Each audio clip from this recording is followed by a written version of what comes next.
Aujourd'hui, je vais vous expliquer comment faire la différence entre l'intuition et l'anxiété.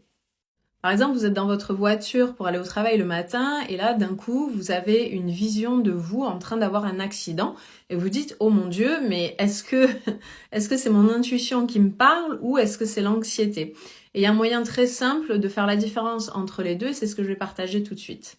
Donc déjà, ce qu'il faut savoir, c'est que l'énergie de l'intuition et l'énergie de la peur sont vraiment très différentes.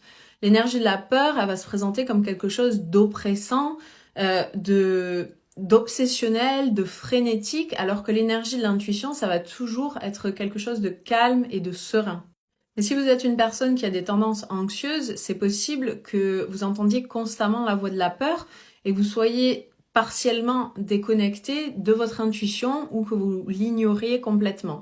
Mais cette intuition, elle est toujours là et on a toujours le choix aussi de l'écouter ou non. Mais en général, elle va nous délivrer des messages, mais quand on est très anxieux de manière constante, c'est beaucoup plus difficile d'entendre ces messages. Par exemple, l'intuition, elle va se présenter dans des situations comme une relation dans laquelle on ne se sent plus bien et elle va nous dire de quitter cette situation.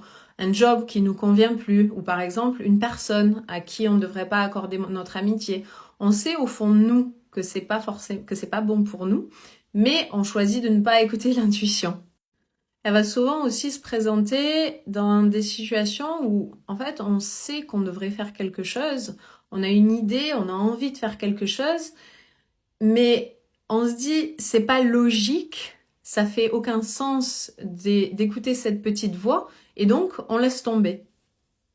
Donc c'est très facile de faire la différence entre l'intuition et la peur parce que la peur, on va la ressentir dans notre gorge, on va la ressentir dans notre estomac, dans notre poitrine, ça a quelque chose de très inconfortable, ça va nous effrayer.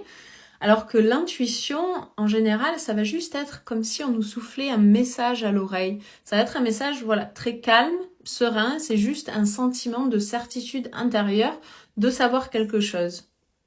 L'intuition, elle vous effraiera jamais. Peut-être qu'elle vous fera ressentir un certain inconfort, par exemple à l'idée de quitter une relation ou de quitter un travail, mais elle vous fera jamais peur. Donc c'est toujours un sentiment de calme, de certitude et voilà, de savoir quelque chose.